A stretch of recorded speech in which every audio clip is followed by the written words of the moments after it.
Hey guys, welcome to The Strong Young Man. From the many people I talk to within the social marketplace, it's become increasingly evident that the older women get, the unhappier they become. The statistics in Western countries back this up, with nearly 1 in 5 women over 40 on some sort of antidepressant or anti-anxiety medicine, rising to 1 in 4 women over 60.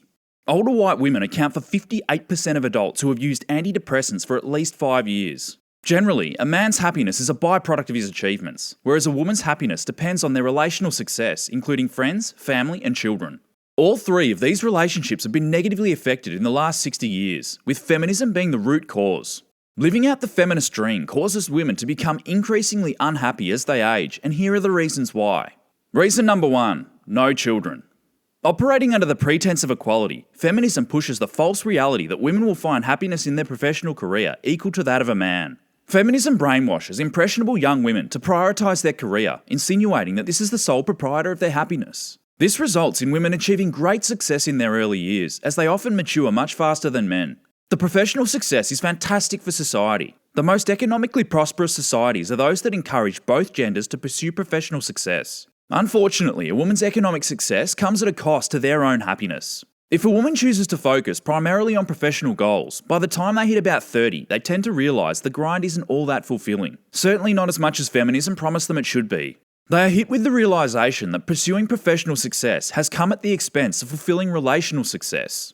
By 30, most women realise that they would be happier if they were to start a family, nurture the development of children, and connect with other like-minded mothers. Women don't have the same luxury that men do in regards to the window in which they can produce offspring, and a woman that fails to have children by the time their reproductive window closes will forever remain nulliparous, a fate I don't wish on anyone, except these radical feminists. We don't want these people reproducing. Reason number 2, they can't attract masculine men. Working hard requires a woman to cultivate masculine traits such as strength, diligence, and emotional rigidity. Women who embody too much masculine energy against their natural inclination will become intrinsically unhappy. In addition to this, the masculine traits developed in order to advance their career repulse masculine men, the very men they are trying to attract.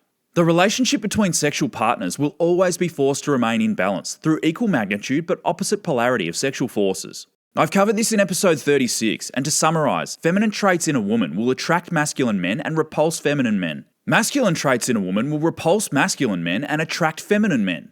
Feminine women who overdevelop their masculinity don't alter the sexual force that arouses them along with this, and hence these masculine women will be left alone by the men they are seeking. Feminism has told women that they are entitled to these high-value masculine men, and the longer that these women are left alone by these men, the more insecure and unhappy they become. Reason number 3, women are single. The women that can't attract the masculine men they are after will often choose to remain single. Because a woman's happiness is tied to the state of their relationships, no intimate relationship will cause them misery. To make matters worse, a woman's ability to attract these men declines over time, even if some of their feminine qualities are restored. As women move through the latter half of their 20s, their sexual market value capitulates. This is when they begin to receive less and less attention, even from average men. They have failed to capitalise on their sexual agency during their peak years. Because feminism has programmed a sense of entitlement into these women, most women approaching 30 will refuse to settle for a man with a lower sexual market value to match their own declining sexual market value. As time goes on and they fail to settle, this only becomes worse as their sexual market value falls further. Most women refuse to settle because they actually misunderstand sexual market value and how it differs between the sexes. Women think like this because feminism has told them that men and women are equal, and a man ages like wine, so a woman must also age like wine. By 30, the milk's gone sour, and women will never have access to the men they had access to in their peak years.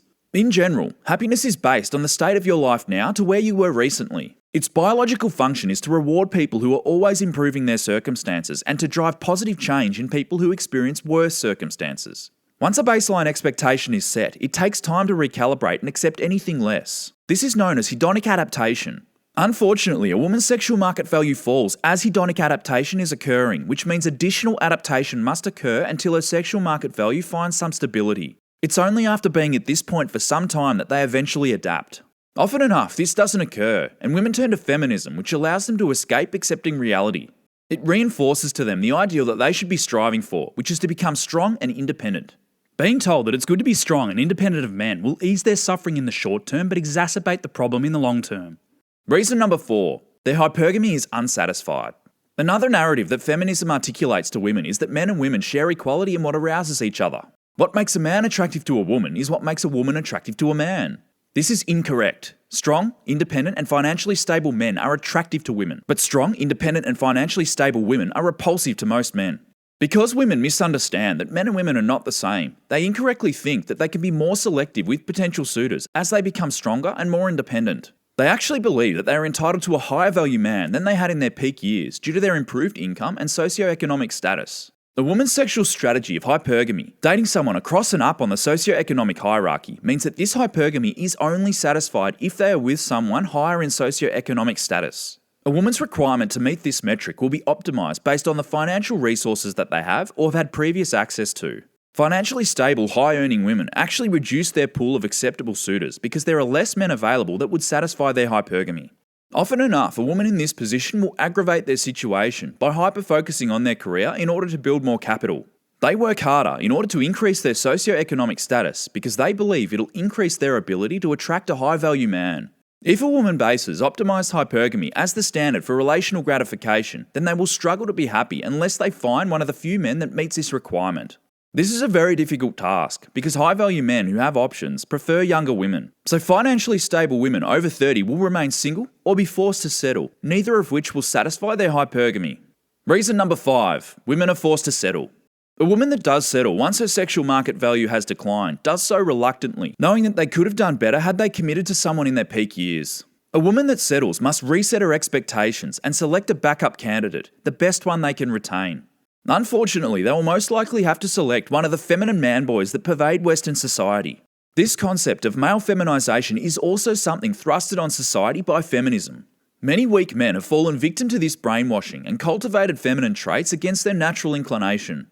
Thanks to the incessant process of feminisation, masculine men are being marginalised almost into non-existence. Most men are completely unattractive to women, which will make what a woman has to settle for increasingly unsatisfying.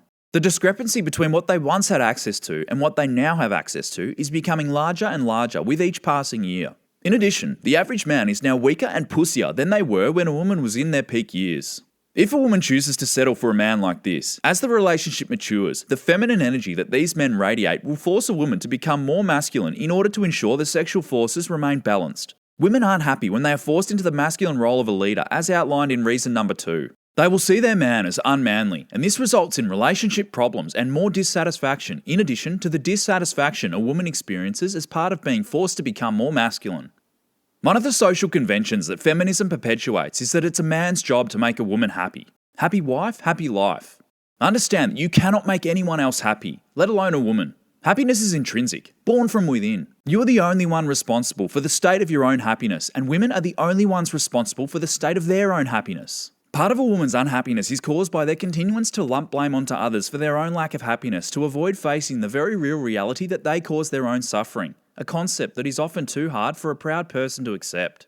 To all young men out there, I need to emphasise that a woman's unhappiness has nothing to do with you. There are women out there that are just purely unhappy, and you must avoid them. They don't make for good companionship. Allow them to stew in their misery alone. If you do have to associate with these unhappy women, for example, family or colleagues, just understand that you may become the target of their resentment. Their unhappiness will be projected onto you because of the way they feel in relation to men in general. Just know that you're only a convenient target because you're a symbol of their misery. It's not your fault, and you are not the cause. This goes for anyone's emotional outbursts. There are always deeper psychological issues at play. Knowing and understanding the causes of their outbursts will assist you in shaking off their frustrations. Thanks for watching today's episode. In episode 86, I'll run through my hair loss prevention regime. Subscribe and click the bell icon to be notified when it drops. Catch you then.